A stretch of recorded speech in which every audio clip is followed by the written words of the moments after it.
I felt great going into week 5. Done all my meal prep on the Sunday. I was ready to hit the ground running, carting these big stones about all day, no problem. Mind you, by the time I got home, I wasn't really feeling up to push-ups and pull-ups. Came across this huntsman protecting their eggs on one of the jobs, and then I made peanut butter and banana muffins with raspberries and blueberries in them. Went down an absolute treat when I was watching this sunset here.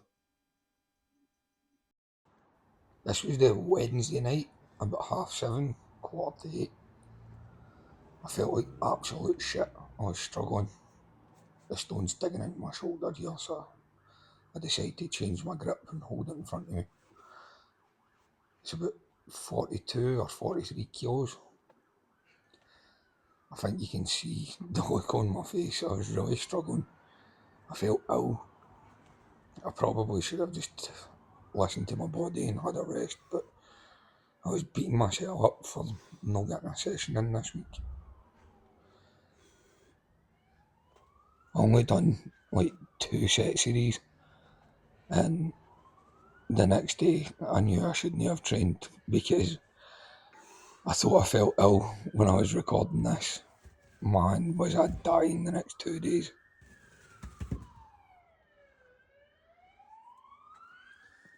Man, it's took a few days for these bad boys to ripen up, but you can't get much more organic than that, straight from the tree in your gardening. So that's what wee worm or something crawled through this one. What was that book you used to read when you were a kid? The Hungry Caterpillar. That just gave me flashbacks there. Wee bit bruised face fell from the tree. Just eating that. Bon appetit.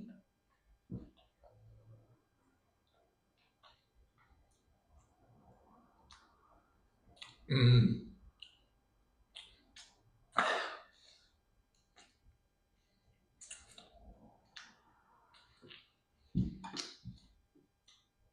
That is the tastiest mango I've ever had in my life. No way. I was not expecting that. I was prepared for it to be rotten.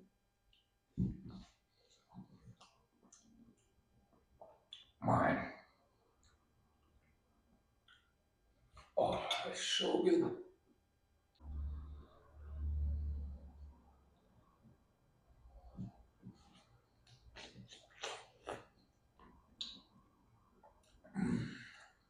Heaven. Absolute heaven. Man, I cannot believe the difference in the taste of this compared to the mangoes I've been eating at the supermarket. Oh, man. Oh, it just dripping off it, man. After I finished devouring that delicious mango on the Saturday afternoon, I decided to go a walk from my house to Maroubra Beach. It's about 20 miles, but if I added up the amount of times I walked, like 100 metres, 200 metres, and then had to double back to pick up the camera, I'm sure it was probably closer to 22 miles, but I'm not here to split hairs. You can't really tell when I'm walking through the woods there. It looks like it's still daylight, but it was a lot darker in real life than what it looks like on the camera. This is only like a half an hour walk from my house. I didn't even know that this place existed. All the wee wooden trails through the bush. Then here, this is me coming up to the airport. This wee bike trail runs parallel to the airport along the canal. And man, it was beautiful. I'd just spent the past 3 or 4 hours walking right next to a pure busy main road on a Saturday night. So this was peaceful, doesn't even describe it. walking along the side of the canal, hearing the birds and the fish splashing in the water.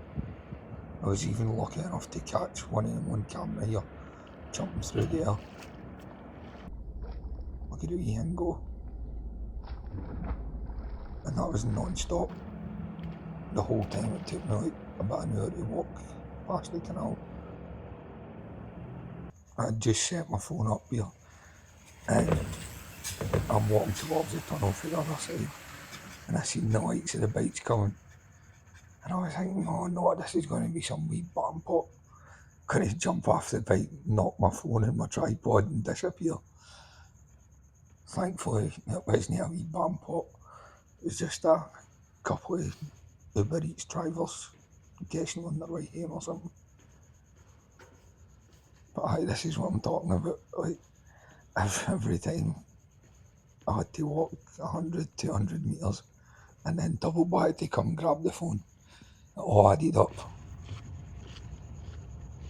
It's about 11 o'clock here and I'm starting to realise I'm about 2 hours ahead of schedule already, and if I keep going at this pace I'm going to get to Maryborough around 2 o'clock, maybe even earlier.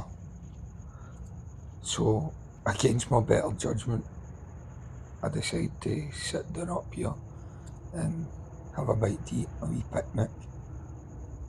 The sun doesn't rise till 6:30.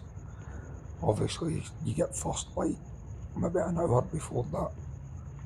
I'm still feeling good here, and I reckon I'll just kill a couple hours, try and get to Maryborough for 4 o'clock, and yeah, we'll just wait out the sunrise, it'll be all good. Little did I know that after I've sat down for an hour, had something to eat, my calves and hamstrings were going to start cramping up. Then after the cramps set in, my mind started playing tricks on me. There was a few sections I had to walk that it was pitch black, you couldn't see a thing, and I kept hallucinating. At one point I could have swore I saw an ostrich in the bushes, but I know it was just my mind playing tricks on me.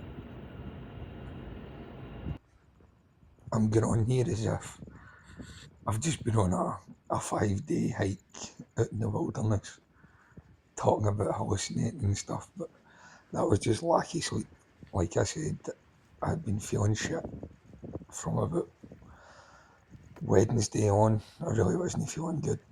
I had terrible sleeps most of the week, but I'd got it in my head that I was going to do this urban hike. I was going to walk from my house to the beach. So it was a big deal for me. It doesn't sound like much. I walked 20 miles. It's not even a marathon. But it's probably the furthest I've walked since I was a teenager. If you haven't already, go and check out the full video of me walking from my house to the beach. I go into a bit more depth in that video of how I came up with the idea to give myself this challenge. Anyway, if you've enjoyed the video, make sure to leave a like, hit subscribe to follow my journey, and check out the next video to see how I go with week 6. Thanks for tuning in, and I'll catch you in the next one.